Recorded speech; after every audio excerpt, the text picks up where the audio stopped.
Um, Please now join me, as another join, in welcoming to the stage our old friend and colleague, His Excellency Mr. Ali Shareef Al Emadi, Minister of Finance of the State of Qatar. Minister.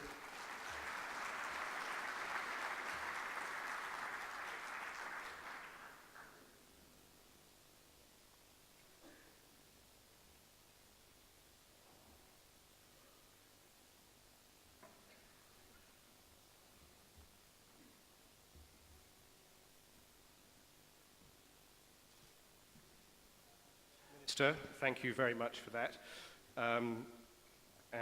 Once again, I apologize for misreading my instructions as to who was going to speak first. Thank you again for agreeing to join us on the Euromoney stage. I apologize, I have a little cold, so if I start coughing like crazy, it's not a comment on what you've said or a desire not to answer any questions that you ask me, because I know that you might do that. And I will try and keep it in check for the half an hour or so that we have. Let's look at, let's start by looking at the economic performance in 2017. 2017 has, how shall I put this gently, a number of unexpected things have happened during the course of this year. Particularly when they happened, people were saying, well, this is going to have a very negative impact on the economy in Qatar.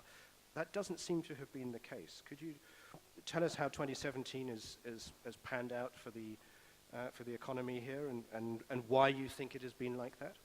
Well, first of all, I would like really to thank you for hosting us today, and I also would like to give a very warm welcome for our Prime Ministers and also the Governor of Central Bank for really hosting this event. You're very welcome, and welcome back to Doha again. Thank you. And I don't want to try to make your life a little more difficult. I've not agreed to this interview, but I was pushed by the Governor of Central Bank to do it, so you're very much welcome to have this session. And I've not even looked at the questions. So I know. I'm really, this session will be very much open. I will be very transparent and very open about our Qatar economy. I know that we're going through a really exceptional times in Doha, if it's good or bad, but I think I will touch base on these things. Going back to the question that you mentioned, I think if you look at where we stand in 2017, I think I can split this probably to two parts. I think if you look at where we stand in the first 6 months, I think Qatar economy has really performed very well.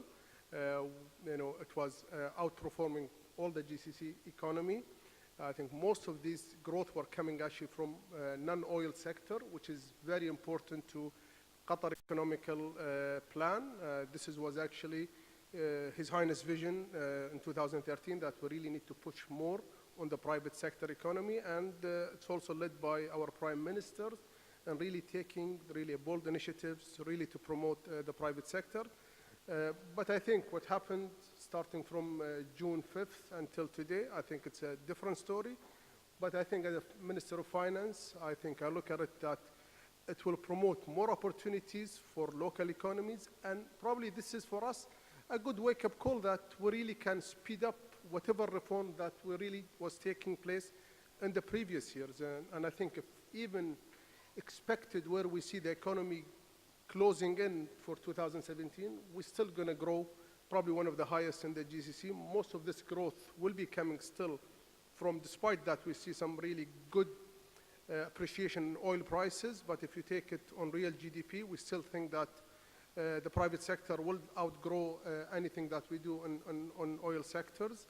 And I think for us, I always take a look back into what we've done in the last probably 10 years, and I think how this impacted the blockade in the last 6 months. And I think a lot of people anticipated that, Qatar probably in the first 2 or 3 weeks will have a major challenge and probably will give in to whatever blockade country want.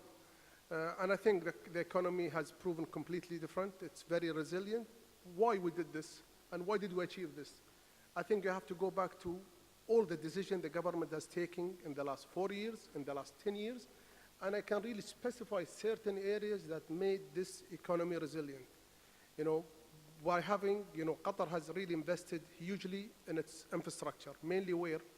Ports, airports, airlines, sovereign wealth fund, Qatar central banks, and its economy. Those entities today played a major, major role in really defending the economy going forward. Lots of people had not felt a single differences in the first probably week or 10 days until we really got started, because most of things were coming through Qatar Airways Airlines, was coming through the airports, and we really activated our port to its efficiency. So today, Qatar has a completely different economical perspective in terms of where we're going in the futures. So I always look at it that, especially for the private sector, whatever is happening to us, it's going to give us more opportunities. And it's also going to encourage the government really to focus more and do more internally. I mean, let's come to the second part of that later on. I do want to talk about those opportunities, about the future direction of the economy, but excuse me. You know, the blockade must have had some negative impact. So let's unpack this. Where did, I mean, in the short term at least, where did you feel those impacts most in terms of trade, in terms of economic growth, and why do you think that the effect has been specifically, relatively speaking, minor? I mean, yes, infrastructure, but what parts of? I'll be very open. You know, we had challenges. If you say in food securities, we had challenges. In medicines, yes, we have challenges. In some of the raw material, yes, we do have challenges. But I think let's look at it. Why did we have those challenges? I think the Prime Minister actually, even in his interview, was very clear. You know, we were a leading countries in LNGs, in oil, in infrastructures, in manufacturing. Do you think that we were not able to have a chicken farm or to have a dairy products? I think the whole idea was from us. I'm the Minister of Finance. I represent the state of Qatar in the GCC Economical Forums. And the policy was at that time, it was one GCC economical integration policy. If it was financially, economically, and currencies. So if somebody was doing something in Bahrain or in Saudi Arabia, usually we were trying to really find other alternative to do something, so not really to impact them. On June 5th, we were almost importing 90% of our dairy products from a single country. Yeah, do you think that we were not aware of this in 2017, 16, 15? We were aware of this. Of course. But we never thought that this situation is going to happen to us like this. And I think going forward, regardless of where we see this situation going, good or bad, I think Qatar's economical future will be completely different than before what was before June 5th. So wherever we see that, and I think it's going to be very difficult for us as an officials, for our people, for our kids. I think it will take many years or probably generations until we really overcome whatever happened in the last 6 months. The international financial markets often, you know, viewed as a bellwether for how the world thinks about something. They don't seem to have reacted particularly negatively. I mean, there was a bit of a CDS spike. There was some talk about some spread widening. There was some currency issues, but I mean, they were bumps, not significant. They weren't real significant downgrades of how the world perceived Qatar. Is that solely down to the financial strength of the country, or does it indicate a greater economic resilience than perhaps people had thought? Most of the people, if you talk to all the analysts, even rating agencies, senior economical people, I think even some people here, I think when this incident started, they were giving us probably weeks, maximum a month, to really survive this incident. I think Qatar economical is very resilient. I think we have the underlying assets, we have the underlying economical growth that we really can have this economy going forward. We've seen some spikes in CDS or in currencies, and I think the way I will put it is there have been a lot of manipulation around these things, and I think this is not what we said, this is what international news said, this is what the leaks of emails that came out from certain senior people in some of those blockade countries. So I think what you see actually outside is not exactly what's happening in the fundamental economy of the state of Qatar. And I think if you break down where is, for example, for me as a Minister of Finance, where is most of my revenues is coming from? Okay, we always talk about diversification, but still I think oil and gas sectors for us is a major sector, and it's very important sector. And for us, during this time, we've really proven that we are very much trusted suppliers for global markets. I'm sure that I still have this number that we've not missed a single shipment in LNG or in oil to everybody's. And I think after this, Qatar will become much more resilient and much more important supplier of energy globally. You know, we supply more than 35 to 40% to one of those blockade countries. And we've never decided to use energy as a weapon. And they presumably still happy to accept that supply? And we're happy to take their money. Good.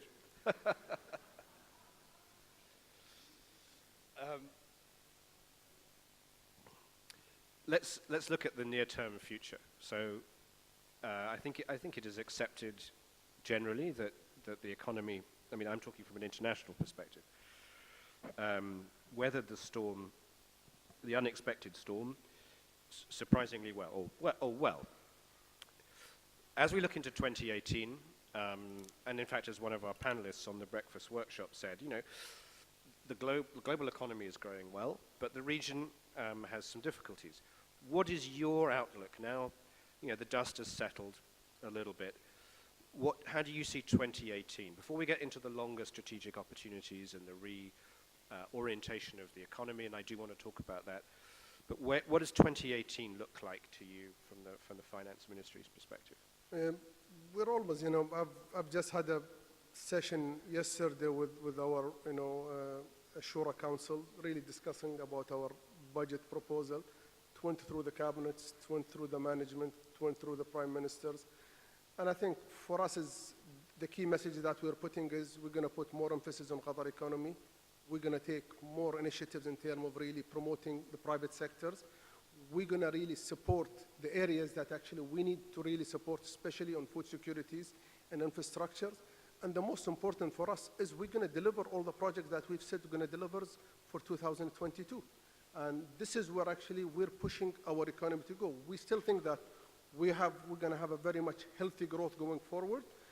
I think today, even with oil prices are really pushing up to those early 60s, I think that's going to be a very good and surpluses for state of Qatar. We're still going to budget our oil at around $45 for 2018. So we're still going to be a conservative in terms of our approach. I still think that the non-oil or the private sector, we're still going to have the upper growth in that sector. We expect to grow between 2.5% to 3% for 2018. That's a good growth rate, relatively speaking, for the region. What are you going to do specifically to support the private sector? I mean, governments all over the world, it's not a Qatari thing or a regional thing. I mean, my government, what remains of it, talks about wanting to support the private sector. What do you mean by that? I mean, what specific actions will the government take to drive private sector, non-oil private sector growth? I'll tell you, my background, I've done most of my work in the private sector. You're a private sector. So I always say that whatever the government will do, I think it's not going to be enough, and people will ask more. And I agree with this approach. So whatever we're going to do for 2017 and 18, and I'm sure that when we talk about 2019 budget, we will be still talking about how we can really promote private sectors. I don't think we will not put a cap or limitation of how much we really want to do to the private sector. But I think there is major sectors that we really can see quick wins in it. And I've touched base on this, especially on food securities and health sectors, in agriculture. We're really putting a lot of focus on SMEs manufacturing. The Prime Minister's just 2 weeks back, you know, he was in the Private Sector Initiatives Committee, approved more than 50, I think it's 52 manufacturing that's going to go live in 2018. So we've really put the plan for them. We're going to give them the land. We're going to give them the soft loan that it is required. And we are not in a position to say today we don't want to give subsidies. And I always, people when they talk to the government say government will not do subsidies. No, we will do subsidies. Subsidies is good for the economy in certain sector. If it's driven well, it is good. American will do subsidies, European they'll do subsidies, developed country they do subsidies. For us, when it comes to the Gulf or it comes to probably less developed countries, they always get a little bit nervous when they say, oh, now there is a subsidy from the government. No, we will subsidize, but it will be allocated and it will be driven in a way that it will promote the economy and it's going to be something that we want to grow here. And this is the way that we will go forward with it. So in terms of the development of the private sector, the word subsidy, I agree, is not necessarily a bad word because you're subsidizing an industry, not a consumption. Let's talk about food. I read yesterday, I think, that there's a big dairy project here. What else is the priority? I mean, is it? I know you're not an agriculturalist; you're a finance minister, but give us an idea of some of the things that are happening. Dairy. What else is going to be? You know, June 5th, our internal production, or it's about 8 or 9%, was it? We're now at 6 months in the blockade plus. We are more than 40% self-sufficient. I tell you, we have a very clear direction from His Highness. We have certain files we're going to complete and we're going to accomplish it. There will be no mistakes about this. And dairy products and food security is going to be on the top of the priority of our jobs. And I don't want to say, but in less than, by June 4th, 2018, we're going to be 100% self-sufficient on dairy products. So it's going to be 364 days from 9% to 100%. And this project, with all honesty, not because the Prime Minister is here, he's almost following it on a daily basis. So we're moving toward this. We have other areas that we really need to work on. You know, we're looking at, poultries, farms. This is already, we have a direction to really go ahead and push for that. So the work has started last week on this. It was not announced officially, but the work is already there. Very soon we're going to go public with it, and we're going to really let people know how much we're going to do internally. We will not say that we're going to do every single food security 100% in Qatar. It will not work. But we will make sure that we will be sufficient, and it will cater for any risk that we occur. So whatever happened to us in the last 6 months will never happen again for the state of Qatar. So, I mean, there's an element of, import substitution, so food security and any other things. Outside of substitution of imports, where do you see the events of the last year? How is it going to restructure the strategic direction of the economy? What new things, other than just replacing the trade flows that happened before, has it given you a cause to think, this has happened. What opportunities does this give us that we didn't have before, beyond just important? I think for us it's also one of the areas that, probably people will be surprised, but I think for us is now we're really looking at how we can make our economy more competitive. We really can improve and encourage foreign direct investment in the state of Qatar. His Highness just in the last 2 days issued the board of directors of the free zone. So this is something that we are very much key in, and it's going to be a major pillar for Qatar going forward. We've done a lot of the infrastructures and spendings has already been done. A lot of people think now, when we talk about free zone, they say, okay, Qatar now going to go and spend another, 200-300 billion to make it. No, those things are already done. What we need today is really more connect the dots. We've already spent more than 25 billion in our ports. We've done 67 billion riyal on our airports and infrastructure. We have our economical zone there. What we're doing is really connecting it and giving it the right platforms really to make it much more competitive to the region. And we're gonna make sure that this free zone will work, we're going to promote it, and we're going to make companies come to it. And Qatar will be one of those major hubs in the region for these areas. And who will that, if the blockade continues, there are a number of big markets that you can't serve. So who will you serve through that? I think if you look at where is Qatar today, I'll give you what happened to us in June 2017. Our import dropped by 40% in 1 month. And people said, that's it, we're gonna face problem. Look at our numbers in October 2017, just the last month number that has been announced by the planning department. We've seen our import has increased to 12.6 billion. I think even if you compare this number to 2016 number, we see a double-digit growth. We were actually importing many of our goods through those areas, mainly, the neighboring countries. Today, I think if you look at where is our port accessibilities, we can access more than 80 countries through Hamad International Airport, and we can access more than 160 countries through Hamad International Airport. So we really have good accessibilities on countries. And if you look at also the population around us, if you take a diameter of probably 3-4 hours of radiator from flight, we have more than 2 billion people living in this area. If you have those minus around 30-40 million, I still think we have really a good market around us. You mentioned, you touched on the World Cup in 2022. I'm not a football fan, but people do worry that somehow the events of the last year might have undermined that somehow.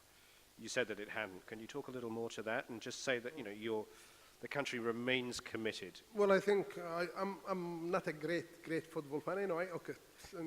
But I've been watching the draws of 2018 in Russia, and I think the message was there very clear that 2022 is going to be 2022 in Doha.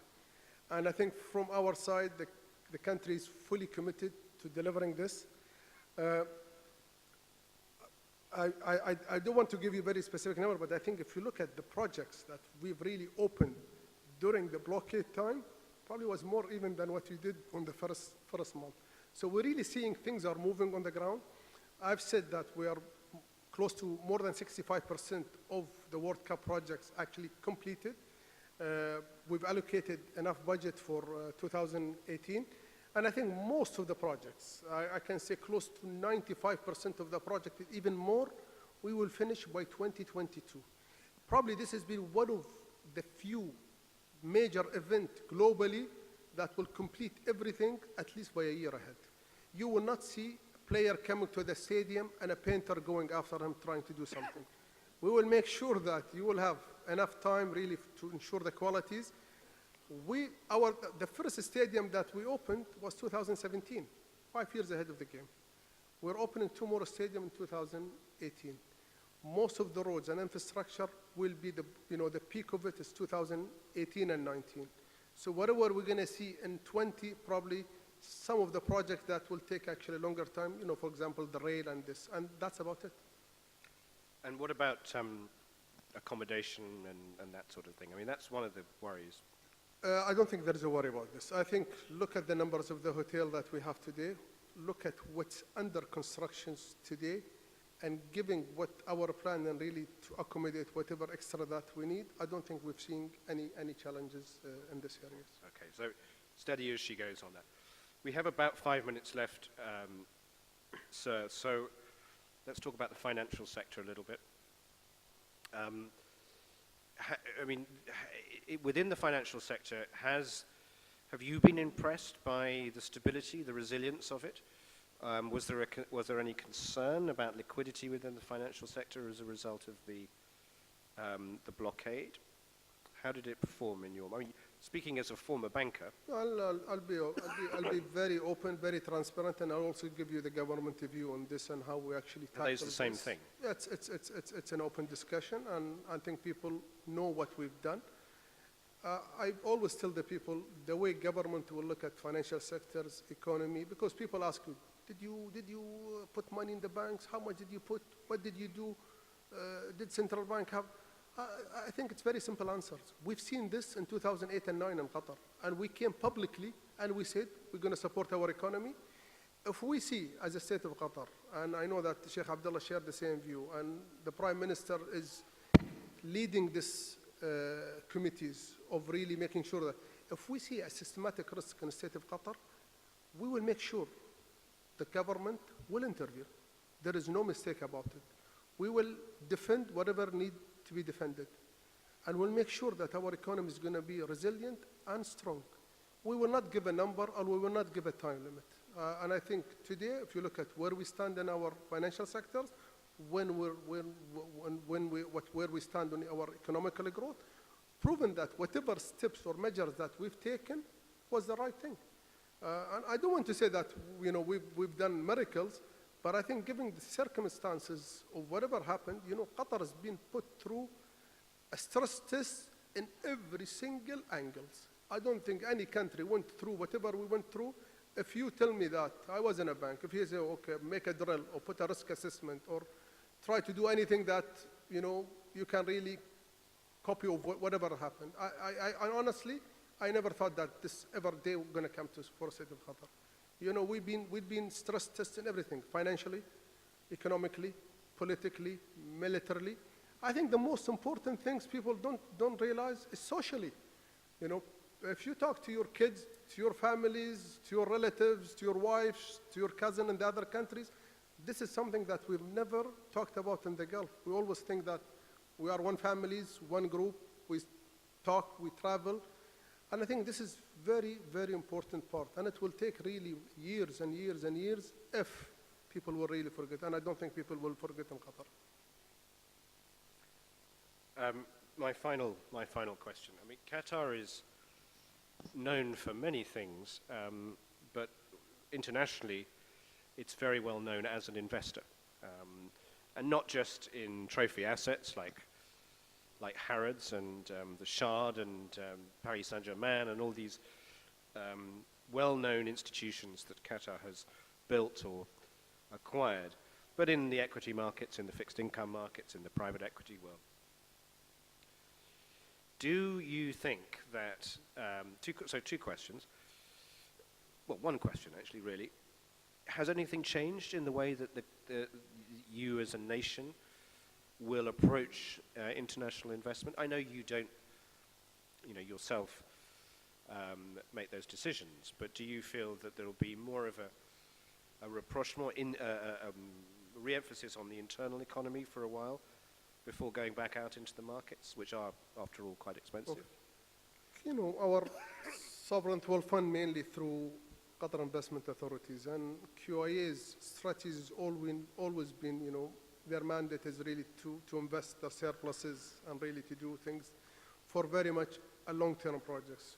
And even when you talk about some of the trophy assets, those trophy assets, they have one of the best great return that we have today. It's good to have great return and having really trophy assets. If you look at Harrods, Shard, or others. And I think the most important thing is look at those assets and when it was acquired. Harrods or Shard or Volkswagen or Barclays or anything, at that time, nobody was willing to touch those assets.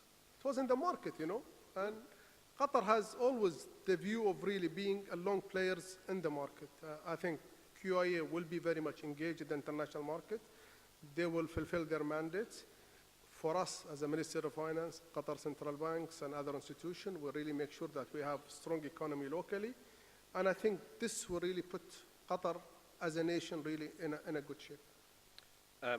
Minister, we've unfortunately run out of time, and I also know that the Prime Minister has to go. So I'd like to thank you personally for being so open and for just answering any, the questions that that I had without any restrictions. Will you please do two things? First of all, join me in thanking His Excellency the Minister for giving up his time this morning.